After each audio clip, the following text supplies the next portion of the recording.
የብልጽግና ፕሬዚደንት ምርጫ አይፈልጉም ማለት ምርጫ ህዝቡን በነፃ ድምፁን የሚሰጥበት ተወካካሪዎችን በነፃ የሚወዳደሩበት አይነት ምርጫ አይፈልጉም። በዛ አይነት ምርጫ አይፈልጉም። ይሄ ዝም ብሎ ለቀባሪ ማርዳት እንዳይሆን ማለት ኢትዮጵያ ህዝብ ያውቀዋል፣ የዓለም ህዝብ ያውቀዋል። ምርጫ አይደለም የሚፈልጉት፣ ግን በምርጫ በገዛ ራሳቸው እሳቸው የሚፈልጉትን ለመደገፍ ነው የሚፈልጉት። የራሳቸውን ፖሊሲ ትክክል ነው ለማለት በህዝብም አይን በዓለም አቀፉ ማህበረሰብ አይን ተመርጫለሁ የሚል ቃል በመጠቀም ቅቡልና ያለው የኔ ፖሊሲ ህዝቡ ያለው ነው። እስካሁን ድረስ ሲሉት የነበረውን ነው። ባለፉት 5 ዓመታት ሲሉት የነበረውን ነው። በምርጫ ወደ ኢትዮጵያ ወደ ስልጣን መምጣት የሚቻለው በምርጫ ብቻ ነው። ያ ካልሆነ ግን 10 ቢሊዮን ዶላርስ ይሁን 10 ሚሊዮን ህዝብም ጨምረን ይሁን ለ20 ዓመትም ጦርነት አስቀጥለን ይሁን ከስልጣን የሚያወርደን የለም። ተፎካካሪዎች ለ1000 ዓመትም ቢወጉን አያሸንፉንም፣ እኛው ነን ስልጣን ላይ የምንቆየው የሚለው የራሳቸው ቃል ነው፣ ራሳቸው የሚናገሩት ነው። ስለዚህ ምርጫ ይፈልጋሉ ማለት አይቻልም። ለኢትዮጵያ ምን ያስፈልጋል ከተባለ ከዚህ በፊትም ስንለው እንደነበረው ነፃ፣ ገለልተኛ እና ፍክክር ያለበት ምርጫ ያስፈልጋል ነው። እቺን ለማሟላት ይፈልጋሉ ክቡርነታቸው። ይሄንን ለማስመሰል ምርጫን አይፈልጉም፣ ነገር ግን ለማስመሰል ለቅቡልነት የሚፈልጉት ነገር አለ፣ ወይም ተመርጫለሁ ለማለት የሚፈልጉት አለ። የተሻለ ምርጫ ነፃ፣ ገለልተኛ የሆነ እና ፍክክር ያለበት ለማስመሰል ይፈልጋሉ። ይሄንን እያደረጉ ነው። እስካሁን ድረስ በደንብ ካልተስተዋለ ይሄ ነው መታወቅ ያለበት። ይሄ ነፃ ነው ለማለት አትችልም፣ ግን ነፃ ለማስመሰል ይሄው እንደ 2005 ምርጫ ክርክሮች አሉ። ክርክሮች በተቃዋሚዎች መካከል አሉ። ነገር ግን ተቃዋሚዎች የምትላቸው የእሳቸው ደጋፊዎች ናቸው። ተቃዋሚ ይባሉ የዛ ታፔላ ይለጠፍባቸው እንጂ የብልጽግናን የበላይነት የተቀበሉ የብልጽግናን ዳረጎት የተቀበሉ ከብልጽግና ጋር በአብዛኛው የሚስማሙ እና ብልጽግና በስልጣን ላይ መቆየት አለበት የሚሉ ግለሰቦች እና ፓርቲዎች የሚወዳደሩበት ምርጫ ነው። ክርክሩም ይሄንን ነው የሚመስለው። እዛ ላይ ይከራከራሉ። ሰው ነፃ ለማስመሰል እየሞከሩ ነው። ገለልተኛ ሊሆን እንደማይችል የታወቀ ነው። የምርጫ ቦርዱ ገለልተኛ አይደለም። ፍርድ ቤቶቹ ገለልተኛ አይደሉም። የሴኪሪቲ ሴክተር ተቋማቱ ገለልተኛ አይደሉም። እንደዚህ በሙሉ በብልጽግና እጅ ያሉ ገለልተኛ የሆነ እገሌ ያሸንፋል እገሌ አላሸነፈም ለማለት የሚችል ቅቡልነት ያለው ተቋም በሌለበት ገለልተኛ ነው ለማለት አይቻልም። ሶስተኛው ይሄ ፉክክር ያለበት ለማስመሰል ይፈልጋሉ። አሁን ብቻ ሳይሆን በፓርላማ ውስጥም ፍክክር እንዳለ፣ በፖሊሲ ላይ ፍክክር እንዳለ ለማስመሰል ይፈልጋሉ። እስካሁን ድረስ በ100% የሄዱበት ይህን ያህል አልጠቀማቸውም። ስለዚህ ብዙ ለውጥ ሳይሆን ከእሳቸው ፓርቲ ጋር የሚስማሙ ግለሰቦችና ፓርቲዎች በገንዘብ የተገዙ፣ በጥቅም የተገዙ፣ በስልጣን የተገዙ ሰዎች ያሉበትን ፓርቲ ሰፋ ለማድረግ ፓርላማ ውስጥ እሱን ፓርቲ ሰፋ ለማድረግ ይፈልጋሉ። ለዚህ ነው በየቦታው ውድድር ተቃዋሚ ፓርቲ የሚባሉ ወይም ተፎካካሪ አሉ በሚባሉበት ቦታ ላይ የብልጽግና ፓርቲ ተወዳዳሪዎች እንዳይወዳደሩ ያደረጉባቸው ቦታዎች አሉ። እቺ ፍላጎት ነው። ነገር ግን ይሄ ነፃ ነው ለማለት አትችልም። ገለልተኛ ነው የምርጫ ቦርዱ ማለት አይቻልም። ፉክክር ያለበት ነው ለማለት አይቻልም። ያንን ግን ይፈልጋሉ። በአጠቃላይ ግን ምርጫውን አሁን አንተ ያነሳው ነገር አለ። ጸጥታ በሌለበት ቦታ ነፃ ይሁን ፍክክር ያለበት እና ገለልተኛ ምርጫ ለማካሄድ አይቻልም። ይሄ ማለት ምን ማለት ነው? መንግስትም ጥበቃ እናደርጋለን ይላሉ። ጠመንጃ ተሸክሞ የምርጫ ቦታዎችን የሚጠብቅ ፓርቲ ባለበት ምርጫው ነፃ ነው ማለት አይቻልም። ኢቨን ቢችሉ ማለቴ ነው። አሁን በየቦታው ተቃዋሚዎቹ ታጥቀው ያሉት ምርጫውን ለማደናቀፍ የሚያደርጉት ጥረት አለ። እሱን ወደ ጎን ብትተው መንግስት ራሱ ጠብቃለሁኝ ምርጫ የሚደረግበትን ጣቢያዎችን በሙሉ እየጠበቅኩኝ አደርጋለሁ ካልክ ይሄ ራሱ ፉርሽ መሆኑን ነው የሚነግረን። ምክንያቱም በኃይል ጠብቀ ምርጫ የምታደርግበት ቦታ ምርጫ ነው ማለት አይቻልም። የመንግስት ኃይል ወጥቶ ባለበት ቦታ፣ የመንግስት ጸጥታ ጠባቂዎች ባሉበት ቦታ ምርጫ አድርጌያለሁ ለማለት አይቻልም። ነገር ግን የሚፈልጉት አሁን ያልኩህን ይፈልጋሉ፣ ከዛም በላይ ይፈልጋሉ። አሁን እኔ እንደሰማሁት ከሆነ ምርጫው ይደረጋል እናድርግ ሲሉ ቆይተው ምርጫው አሁን ካለመደረግ ወደ መደረግ አዘን ብሎ ፍክክር እየተደረገ ነው፣ ምዝገባ እየተደረገ ነው። ጸጥታ በሌለበት ቦታ ሁሉ በኤሌክትሮኒክስ ምርጫ ምዝገባ እየተደረገ ነው እያሉ ነው። በኤሌክትሮኒክስ የካርድ የሚወስዱ ሰዎች አሉ፣ በስልካቸው ላይ ካርድ የሚወስዱ ሰዎች አሉ። ስለዚህ ጸጥታ ጥበቃ በሌለበት ቦታ በተቃዋሚ ወይም በኢንሰርጀንት አካባቢ ባሉበት ቦታም በቴክኖሎጂ ምርጫ እናደርጋለን እያሉ ነው። ካርድ እየታደለ ነው፣ በኮምፒውተር ካርድ ታድለዋል። ምርጫም በሱ ይደረጋል ነው ያሉት። ምርጫም በኤሌክትሮኒክስ እያደረግን ነው የሚሉት። ስለዚህ ይሄንን አሁን የተናገርኩትን ተመልካቾቻችን ማስታወስ አለባቸው። ከምርጫ በኋላ ምርጫ ያልተደረገበት ቦታ የለም፣ በቴክኖሎጂ አድርገናል ነው። ይሄ ያው የታወቀ ነው። ጦርነቱንም በቴክኖሎጂ እናሸንፋለን ነው። ሁሉ ዲጂታላይዝ አድርገናል ነው። አሁን ምርጫውንም በቴክኖሎጂ እናደርገዋለን እያሉ ነው። በቴክኖሎጂ ካደረጉ በኋላ በየቦታው በድምፅ በኤሌክትሮኒክ ከተሰጠ በኋላ ምርጫ ሁሉም ቦታ ላይ ተደርጓል ብለው ያውጃሉ። ይህንን ምን አልክበል፣ ሁሉም ቦታ ላይ ተደርጓል፣ ያልተደረገበት ቦታ የለም ይሉሃል። ከዛ በኋላ ለ3 ነው ለ4 ዓመት ሲሰራ የነበረው ይሄ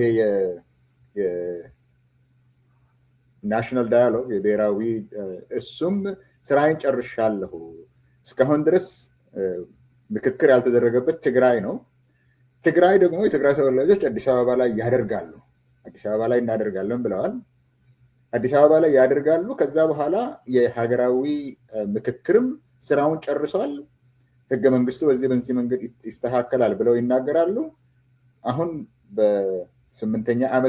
ለስምንተኛው ዓመት ዝግጅት እየተደረገ ያለውን እሱን ትንሽ ነው በምትለው መንገድ ምርጫ ካሸነፉ በኋላ ወዲያው መንግስት አውጀው ክቡርነታቸው የሚነግሱበት አሁን ሳይሆን ከምርጫው በኋላ ትልቅ ድግስ፣ ከፍተኛ ድግስ፣ ንግስ ብለህ የጻፍከው ያለበት ንግስ እና የሚደረገው ምርጫ ከተደረገ በኋላ ነው። ያሁኑ የመሰናበቻ ሊሆን ይችላል። ምርጫ ከተደረገ በኋላ ምርጫው በኤሌክትሮኒክስ ተካሂዷል። ሁሉም ቦታዎች ተካፍለውበታል። ምክክር ተደርጓል። እንደዚህ አይነት ዲሞክራሲያዊ ምርጫ በኢትዮጵያ ውስጥ ተደርጎ አይታወቅም ተብለው ይታወጃል። አዲሱ ፕሬዚደንት ነው የሚሆኑት የሚመስለኝ በዛን ጊዜ። አዲሱ ፕሬዚደንት ወደ ጫካ ፕሮጀክት ይገባሉ፣ አዲስ ቤተመንግስት ውስጥ ይገባሉ። ኢትዮጵያ ታድሳለች ተብሎ በሚቀጥሉት 6 ወር ውስጥ ይነገርናል። ለምንድን ነው የሚፈልጉት ምርጫውን? በአጠቃላይ አሁን ያልኩትን ነው።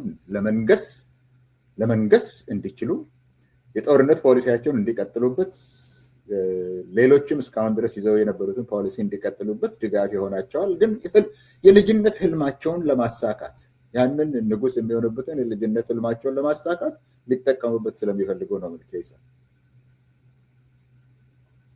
አመሰግናለሁ።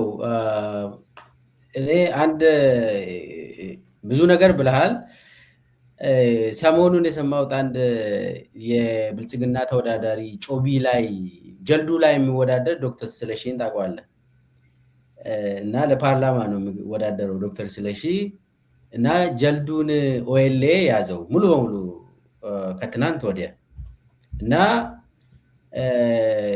ጮቢ ተያዘች ተባለ። አሁን ደግሞ ምርጫው ይካሄዳል ተብሏል። በኤሌክትሮኒክስ አንተ እንዳልከው ምርጫው ይካሄዳል። ነገር ግን ወረዳው ተይዟል። የጀልዱ የጮቢ ምርጫ ክልል ሙሉ በሙሉ በኦኤልኤ እጅ ገብቷል እና ብዙ ሰው ሞተዋል ሰሞኑን እዛ አካባቢ እና ምርጫው ግን ይካሄዳል። ኤሌክትሮኒክስ ስለተባለ ማን እንደሚመርጥና እንዴት እንደሚመረጥ አብይ ያውቃል እና የአርቲፊሻል ኢንተለጀንስ ኃላፊዎች ያውቃሉ። ይህንን ወርቁ ጋቸና ያውቃሉ። እና አንድ ነገር አስታወሰኝ ይሄ ነገር እንዳውም ኢህአዲግ ሳይፈርስ በፊት አብይ ምን ይል ነበር? ከዱባይ ያስገባሁት ማሽን አለ የምርጫ የሚቆጠርበት ሶፍትዌር አስገብተናል፣ ምንም አታስቡ ከዚህ በኋላ ምንም። እንዳውም የኢህአዲግ ራሱ ያኔ ህወሓትም ኢህአዲግ ውስጥ ነበርና ድምፅ ቆጠራ ላይ ራሱ ችግር አይመጣብንም አታስቡ ብሎ ከዱባይ ያስገባሁት ሶፍትዌር አለ ብሎ ሲያወራ ነበር አብይ። እና አሁን የምርጫ ቦርዱ እንትኑ ሶፍትዌሩን ሊጠቀም ላይጠቀም ይችላል፣ ግን ያኔ ይሄን እቺን ብሎ ነበር። እና አንዱ እሱ ነው። ሁለተኛው ደግሞ አብይ በምርጫ ቤተመንግስትን እኔ በግሌም ነግሮኛል። እንደዚህ አስፈራርቶ ነግሮኛል። ይኸውልህ በምርጫ ከዚች ቤተመንግስት እኔ በግሌ የገነባሁትን በግሌ የያዝኩትን ቤተመንግስት ሙቼ ሬሳዬ ብቻ ነው ከዚህ የሚወጣ ብሎ ነግሮኛል። የጫካ ገብቴ እንደዚህ መንገድ ዘግተ ሰልፍ ወጥተ መንግስት ውስጥ ሆነ ደግሞ በውስጥ በኩል እንደዚህ መንግስት ሆናለሁ የምትል ምርጫ እሱን እርሳው የለም። ስለዚህ ስሞት ብቻ ነው ከቤተ መንግስት የሚወጣ ብሎ ይሄ አሰራር ነው እስካሁን። እናም ለዛም ነው ጦርነት ደግሞ እየተካሄደ ነው ሙሉ በሙሉ። ስለዚህ ምርጫ የሚባል የለም። አሁን ደግሞ በጣም የሚገርም ምርጫውን ያሸነፈው ኦልሬዲ ይታወቃል። አብይ አሸንፏል። ስንት ተቃዋሚ ራሱ ያው ተቃዋሚ ተብሎ የሚጠራ የተደመረ ተቃዋሚ ማለት ነው። በግልም የሚወዳደር የተደመሩ የበለጸጉ ናቸው። እና ስንት ሰዎች ናቸው ፓርላማ የሚገቡት? ኦልሬዲ የታወቀ ነገር ነው። አብይ አሁን ኦልሬዲ ወንበር አከፋፋይ ሆነዋል። ፓርቲዎች ደግሞ በዚህ አብሮ ያው ድግሱ ላይ ተጠርቷል። ደግሞ የ8ኛው ዓመት ዝግጅት አለ።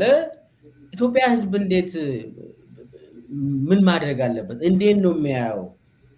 በምን መልክ ነው መረዳት ያለበት? ይሄንን ኦልሬዲ የታወቀ ነገር ስለሆነ ኦልሬዲ እሱ ወንበር አከፋፋይ ሆኖ ቀርቧል። ያከፋፈለ ነው። ግን ለኢትዮጵያ ሕዝብ ምን መልእክት አለ? ይሄ ነገር እቺን እንትን ብለን ወደሚቀጥለው ነጥብ ብንሻገር መልካም። ምርጫው ምንም ለውጥ አያመጣም። በዲሞክራሲያዊ ሀገሮች ምርጫ የሚደረገው ሰው ለመለወጥም አይደለም፣ ብዙ ጊዜ ፖሊሲ ለመለወጥ ነው። ከአንድ ፓርቲ ወደ ሌላ ፓርቲ የምትመርጠው ፖሊሲው ይሄኛው አሁን ስልጣን ላይ ያለው መንግስት ወይም ፓርቲ ፖሊሲው አልተመቸኝም፣ ውድቅ ነው፣ ለህዝብ አልጠቀመም፣ ለህዝብ ስላልጠቀመ መለወጥ አለበት የሚል ነው። ሁልጊዜ ምርጫ የሚደረገው በዲሞክራሲ ሀገሮች ሁልጊዜ ምርጫ የሚደረገው ፖሊሲን ለመለወጥ ነው።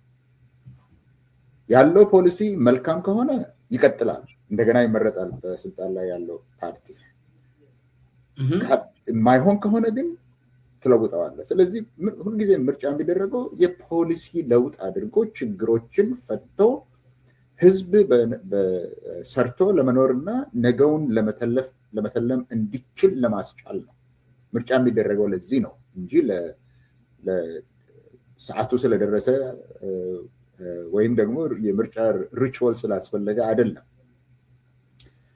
አሁን እንደተነጋገርነው ምርጫው ምርጫ ነው ለማለትም አይቻልም። አንዳንድ ጊዜ ቅርጫ ሲሉት አይቻለሁ። አንተም አሁን እያከፋፈለ ነው ብለሃል። ስለዚህ ቅርጫ ነው እንጂ ምርጫ ነው ማለትም አይቻልም። ይሄ በመሆኑ ለውጥ ያመጣል፣ በኢትዮጵያ ውስጥ የፖሊሲ ለውጥ ያመጣል ብሎ መጠበቅ አይቻልም። አሁን ብዙ ጊዜ በምርጫዎች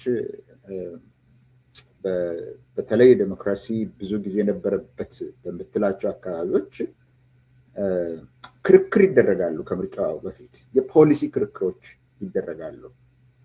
አሁን ኢትዮጵያ ውስጥ ያለውን አይቻለሁኝ።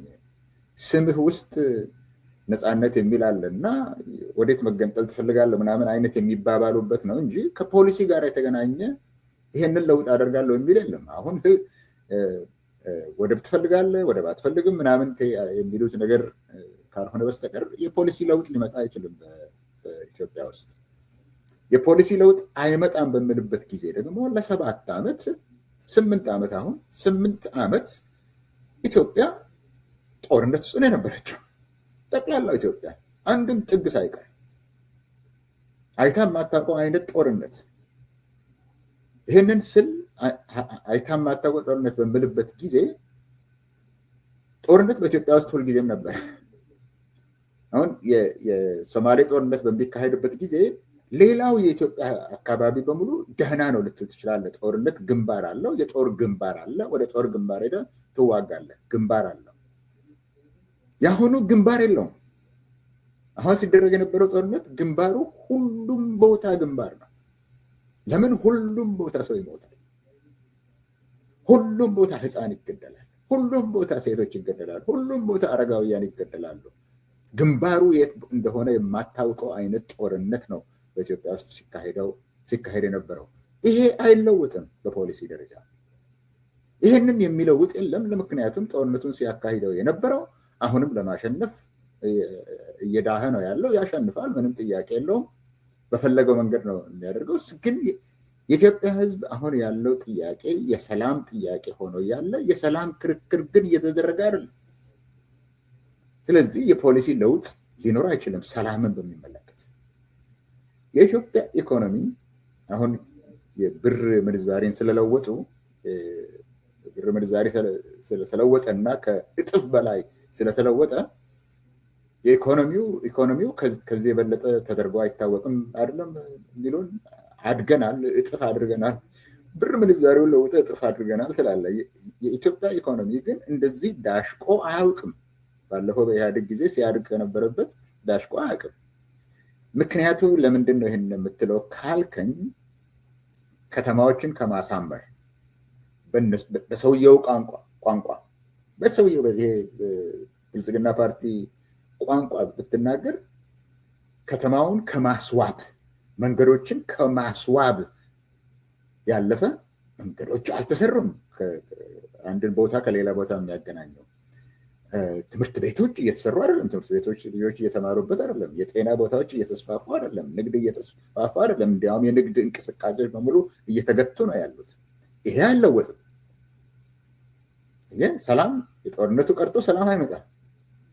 የኢኮኖሚ ጥቂት ሰዎችን ብቻ የሚሸልመው ሙስናን ከሚያበዛው እና ሌላውን ግን እንዲኖር በመኖርና በማለመኖር መካከል የሚያደርግ ኢኮኖሚ አይለወጥም። በትግራይ የሚደረጉት በኦሮሚያም የሚደረጉት ተንኮሎች፣ የፖለቲካ ተንኮሎች አሁን በትግራይ ላይ የሚደረገው በአማራ የሚደረገው የተንኮል የመሰሪነት ስራ አይለወጥም። ይሄ የተፍገመገመ ጨፍጋጋ እና በጣም ለመስማት እንኳን የሚያስጠላ ፖለቲካ ፈጽሞ አይለወጥም በእነዚህ ቦታዎች ላይ። ስለዚህ ድራማው ድራማ ነው። ከተቻለ አሁን በስልጣን ላይ በእንቅስቃሴ ላይ ያሉት ምርጫውን እነሱ የሚፈልጉት አይነት እንዳይሆን ለማድረግ መታገል ነው ያለበት። ምክንያቱም ይሄኛው አሁን ያለንበት ሁኔታን የማይለውጥ ከሆነ ያንን የማይለውጥ ከሆነ ባይደረግ ነው የሚሻለው፣ ባይፈጸም ነው የሚሻለው።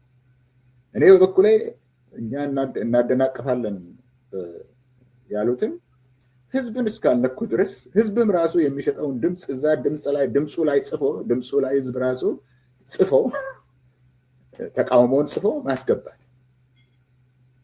ወደ እነሱ እስከማያመጣ ድረስ ግን ለውጥ ስለማያመጣ ምርጫው ባይደረግ የሚደናቀፍበት መንገድ ካለ ቢደናቀፍ ያ ትግል ቢጀምር መልካም ይመስለኛል። ምን መልእክት አስተላልፋለሁ ካለ ሁሉም የኢትዮጵያ ህዝብ ጦርነትን ለማስቀጠል ምርጫ ማድረግ አያስፈልግም። የኢኮኖሚ ድቀትን ለማስቀጠል ምርጫ ማድረግ አስፈላጊ አይደለም። የፖለቲካ መሸማቀቅን ለማስቀጠል ምርጫ አስፈላጊ አይደለም። ከዓለም ህብረተሰብ በዲፕሎማሲ መንገድ ለመገለል ምርጫውን ማስቀጠል አያስፈልግም። ይሄ ብልጽግና የሚባለው ፓርቲ በኢትዮጵያ መከራ፣ ስቃይ፣ መውደም፣ ወደ አዘቅጥ መግባት፣ ከቀውስ ወደ ቀውስ መሄድ ካልሆነ በስተቀር ምንም ለኢትዮጵያ ሕዝብ ፈይዶ ስለማያውቅ ሕዝብን ከሕዝብ ከማጣላት በስተቀር አንድም ነገር አድርጎ ስለማያውቅ ምርጫው ባይደረግ ነው የሚቻለው። በምርጫው ራሱ ትግል ማድረጉ ነው የሚሻለው የሚል ነው መልእክቴ ነው። አመሰግናለሁ። ብዙ ነገር ብለሃል። ቀጥታ ወደ እነ ሽመልስ አብዲሳ አዳዲስ ፕሮጀክቶች እንሄድና ለምን ከዚሁ ጋር የሚያያዝ ስለሆነ እሱ ላይ ትንሽ ነካ ላድርግና ሰሞኑን ቢሾፍቱ ላይ ኮንፈረንስ ተካሂዷል። የሽመልስ አብዲሳ የመራው አንድ ወጣቶችን የሰበሰቡ ኮንፈረንስ ነበር። ይሄ ኮንፈረንስ ኦልሬዲ ከጅምሩ በየቦታ ሲካሄድ የነበረው እና መጨረሻ ላይ ቢሾፍቱ ላይ ነው የተካሄደው። ጅማ ላይ ተካሂዷል። አዳማ ላይ በተከታታይ ስልጠና ሲወስዱ የነበሩ ወጣቶችን ነው እንግዲህ አንድ ላይ ሰብስበው ኮንፈረንስ ያካሄዱት። ከዛ ትንሽ ወደኋላ መለስ ብለን ይሄ ነገር እነማን ናቸው እነኚህ ኮንፈረንሱ ላይ የተሳተፉ የሚለውን ነገር ብንመለከት እነኚህ ወጣቶች ስልጠና ሲወስዱ የነበሩ ወጣቶች ማን ነው ሲያደራጅ የነበረው ለምለው አንድ ገምታ ቄሮ ኦሮሚያ ምናምን ብሎ እና ኃይሉ ጎንፋ የፈጠሩት ነበር። ጀነራል ኃይሉ ጎንፋ ማለት ነው። ከውጭ ሀገር የተመለሰ አብይ ይዞ የገባ የሽመልስ አብዲሳ የጸጥታና የደህንነት አማካሪ የሆነው ሰው ነው እንግዲህ ይህንን ሲያቀነባብር የነበረው። ከዛ እንግዲህ ከኦኤልኤም የገቡም አሉበት። ነገር ግን እነሱ አይደሉም ይህንን የሚመሩት፣ እነሱ ተካፈሉ።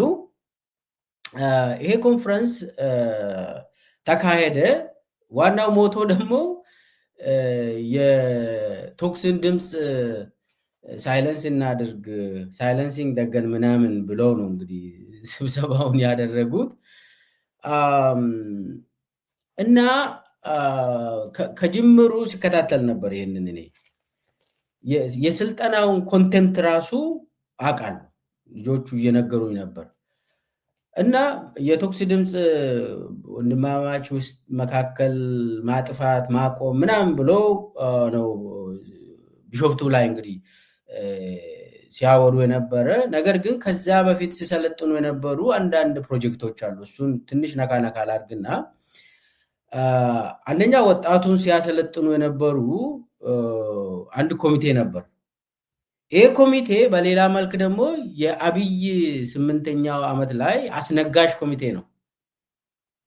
አስነጋሽ ኮሚቴ ሆኖ የሚያገለግሉ ሰዎች ናቸው። አሁን ደግሞ የኦሮሚያ ወጣቶችን ሰብሰብ አድርጎ የሚያሰለጥኑት ያ ወጣቶቹ እነኚህ ሰዎች አስነጋሽ ኮሚቴ መሆናቸውን ላያውቁ ይችላሉ። የአብይ ፕሬዚዳንሻል ኮሮኔሽኑ ኮሚቴ ውስጥ አሉ።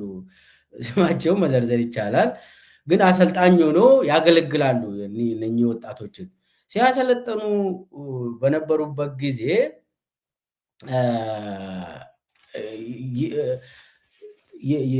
ልጆቹን ሲያሰለጥኑ የነበሩት አንደኛ አዲሲቷን ኢትዮጵያን የማዋለድ ስልጠና ብሎ አዲሲቷን ኢትዮጵያን የማዋለድ አላውቅም እንግዲህ አዲሲቷን ኢትዮጵያ እንዴት እንደሚያዋልዱ እሱን ልጆቹን አሰልጥኗል። ይህንን ከዛ ደግሞ ሌላው ፕሮጀክት ደግሞ ሀበሻ ነው የሚሉት እነሱ በእነሱ ቋንቋ ሀበሻ ዳግም አዲስ አበባን አይገዛም፣ ኢትዮጵያን አይገዛም የሚል ስልጠና ወስደዋል ልጆቹ። ከሰሜን ወደ ኦሮሚያን አቋርጦ አዲስ አበባ የሚገባ ሰው የለም ከዚህ በኋላ የሚል ስልጠና ወስደዋል። ለዛ ደግሞ ሁሉ ለጦርነት ዝግጁ ነን ብሎ ወጣቱን አሰልጥኗል። ወጣቱን ነው እንግዲህ የሚመለምሉት፣ ለጦርነት ነው አብይ የሚመለምለው። ይሄ ትልቅ ፕሮጀክት ተደርጎ ነው እንግዲህ የሰሜኑ ህዝብ አንድ ላይ አበሻ ብሎ እንግዲህ አዲስ አበባ አይገቡም ብለው ስልጠና ወጣቱን እያሰለጠኑ ነው። ይሄ እንግዲህ የሰሜኑ ብቻ ሳይሆን እንግዲህ የኢትዮጵያ ህዝብ አብሮ ነው የሚኖረው። ከዳር እስከ ዳር አብሮ የሚኖር ህዝብ ነው። ለይተ የተወሰኑ ማህበረሰብን ጠላት ብለ ወጣትን ማሰልጠን እንግዲህ በኋላ ሀሳብን ትሰጣለህ። እኔም የራሴን ሀሳብ እሰጣለሁ። ሌላው ይሄ አንዱ ትልቁ ፕሮጀክት ነው እንግዲህ እነኚህ ወጣቶችን ሲያሰለጥኑ የነበሩ። ሌላኛው ስልጠና የኦሮሞ ነፃነት ሰራዊትን በተመለከተ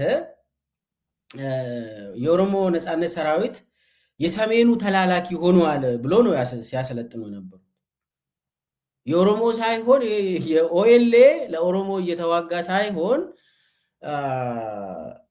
የሰሜኑ ተላላኪ፣ ድሮም የወያኔ ነበር፣ አሁን ደግሞ የፋኖ ተላላኪ ምናምን ብሎ ሁሉ ሲያሰለጥኑ ነበር። እና አስቂኝ ነው ብቻ የኦኤልኤን እንትን ዲስክሬዲት የማድረግ ስልጠና ሰጥቷል። ሌላው ደግሞ የኦሮሞ ህዝብ ምንም ሌላ አማራጭ የለውም። ምንም አይነት አማራጭ የለውም። ያለው አማራጭ ብልጽግና ብቻ ነው። ከዚህ ከወጣ ይበላል ኦሮሞ። ያው አብይም ወለጋ ሄዶ ይህንን ተናግረዋል እንደምናስታውሰው። እና ስልጠናው አጠቃላይ ካየው ሳይለንሲንግ ደገን ሳይሆን ሳይለንሲንግ ህዝቡን ሳይለንስ የማድረግ ጉዳይ ነው። ከዚህ አንጻር ካየ ነው የኦሮሞ ህዝብን ሙሉ በሙሉ አፉን መዝጋት ማፈን ነው። አማራጭ የለህም ብሎ ወጣቱን ሲያሰለጥኑ ቆዩና አጠቃላይ አምጥቶ ቢሾፍቱ ላይ ማጠቃለያ ሲሰጡ ይህንን ብልጽግና ነው ከጅምሩ ይህንን ሲያደርግ የነበረው። ባጀቱ ከኦሮሚያ ብሔራዊ ክልላዊ ፕሬዚዳንት ነው ባጀቱ የተመደበው። ልጆቹ የሚሰለጥኑት ገንዘብ ይወስዳሉ፣ ዳጎስ ያለ ገንዘብ ይወስዳሉ። መጨረሻ ላይ ራሱ ሽመልስ እዛ ሄዶ ያላችሁት ተኩስ ድምፅ ይጥፋ ያላችሁት ጥሩ ነው ምናምን ብሎ ራሱ ያስጀመረው ከአብይ ጋር በኋላም እዛ መዝጊያ ንግግር አድርጎ ከመሮ ጋርም ከጃል አብዲ ጋርም ማውራት ፈልጋለሁ፣ ከፈለጉ ይምጡ ይግቡና ወንበር እንሰጣለን፣ ገንዘብ ከፈለጉ ገንዘብ ይውሰዱ ምናምን ብሎ ነው አጠቃላይ። ከዛ ውጪ በሰላማዊ መንገድ መታገል ይቻላል ምናምን ብሎ ሲያወሩ ነበር። ኢትዮጵያ ውስጥ በሰላማዊ መንገድ ይቻላል ብሎ ሲያወሩ ነበር። እሱን ውስጥ አንገባም። ግን እኔ ማተኮር ያለብን የነሱ ፕሮጀክቶች ዘርዘር ብዙ ነጥቦችን የያዝኩት እነኚህ ፕሮጀክቶች ብልጽግና ወጣቱን ሰብሰብ አድርጎ ወጣቱ ገንዘብ ይፈልጋል፣ ተቸግሯል። ግን ደግሞ ይዘቱ የፖለቲካ ይዘቱ ላይ በጣም አንዳንዴ አስቸጋሪ ነው። የኦሮሞ ህዝብ ነፃነቱን ይፈልጋል፣ ፍትህን ይፈልጋል፣ እኩልነትን ይፈልጋል፣ ኢኮኖሚን ይፈልጋል፣ አዎ ዲሞክራሲን ይፈልጋል። ከዛ አልፎ እንደዚህ ህዝብን ከፋፍሎ የሰሜኑ ጭራቅ ምናምን እያሉ ከዚህም በፊትም ሲያደርጉ የነበሩ በሱም በስልጠና መልክ ሲሰጡ ነበር። ከዚህ እንግዲህ ሰላም ይምጣ፣ ማናችንም ሰላም እንፈልጋለን። ጦርነት የሚፈልግ ሰው የለም። ሳይለንሲንግ ደገን ማንም ኢትዮጵያዊ ይፈልጋል፣ ማንም ኦሮሞ ይፈልጋል። ይሄን ግን ደግሞ አብይን ስልጣን ላይ እንትን ለማድረግ ከንግስናው ጋር አያይዘ ደግሞ ሲያሰለጥኑት ወጣቱን አባገዳ ነው፣ የኢልመ አባገዳ አብይን ኢልመ አባገዳ ነው የሚሉት። እንግዲህ 8 ዓመት ጨረሰ እንግዲህ ኢልመ አባገዳችን ብለው አሰለጠኑ፣ የአባገዳ ልጅ ብሎ። ከዚህ እንዴት ነው የምታየው? ይሄ ነገር ምን ማለት ነው? ለኦሮሞ ወጣትም ለኢትዮጵያ ወጣቶችም ይሄ ነገር ምን ያመለክታል? ከዚህ ምን ማድረግ አለብን? እንዴት እንየውና እንዴት አፕሮች እናድርግ ይህንን ጉዳይ?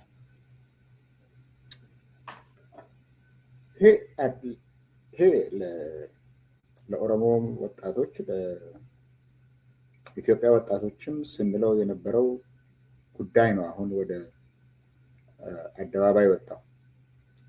ይሄ አደገኛ ነው። ለኦሮሞም አደገኛ ነው፣ ለኢትዮጵያም አደገኛ ነው። ያለው ሁኔታም አደገኛ ነው። የብልጽግና አካሄድም አደገኛ ነው። ይሄ መታወቅ አለበት። ለኦሮሞ ወጣቶች አዲሲቷን ኢትዮጵያን እናዋልዳለን ይላሉ ላልከው፣ አዲሲቷን ኢትዮጵያ በአዋላጅ አይደለም የምትወለደው። አዲሲቷ ኢትዮጵያ የምትወለደው በህዝቦቿ ሁሉ ጥረት ነው።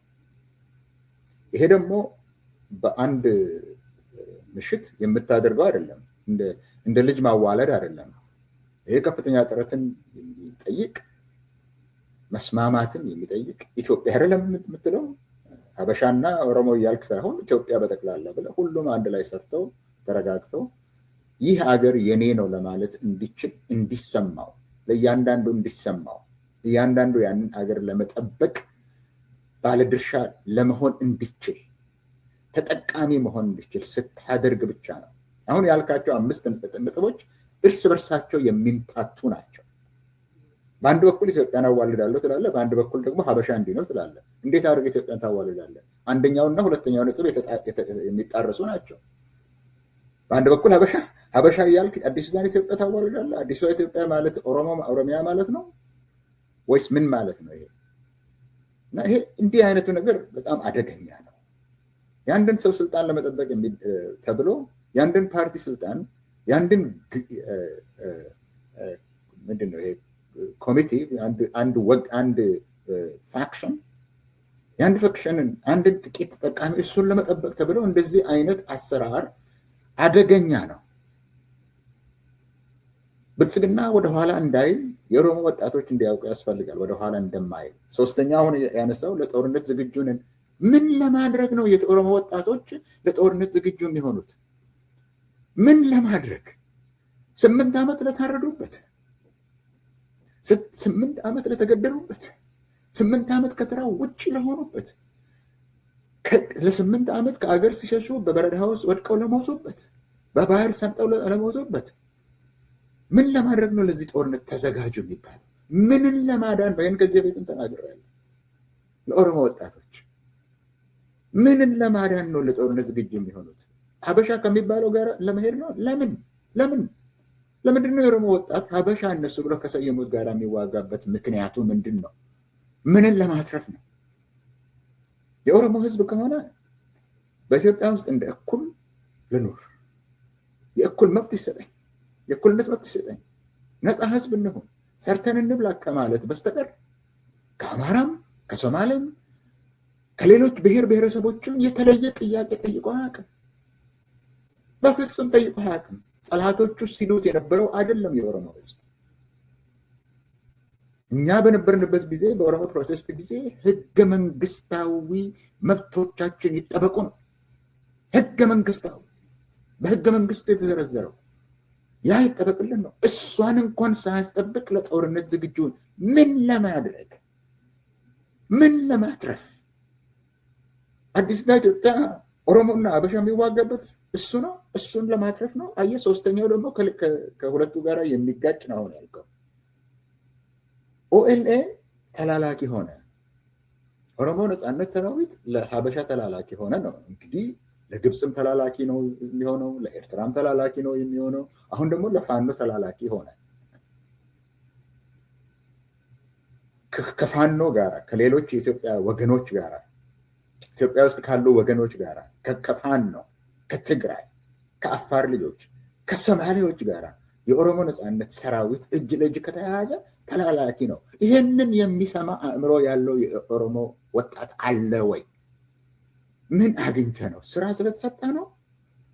ትምህርትን ጨርሰ በግል ትምህርት ቤት ወላጆች በሬ ሸጠው ያስተማሩ ከዛ ወጥተህ ስራ ስላገኘ ነው የኦሮሞ ወጣት? እኔ የኦሮሞ ሐኪሞችን አላውቅም እንደ ከሆስፒታል ከሰርጀሪ ላይ ተይዘው የታሰሩ ሰርጀሪ ላይ ከሰርጀሪ ቴብል ላይ ተይዘው የታሰሩ እኔ ሄጄ ነቀምት በነበርኩበት ጊዜ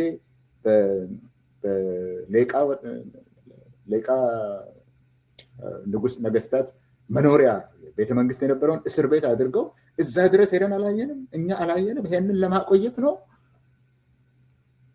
ስለዚህ ምንድን ነው አማራጭ የለውም።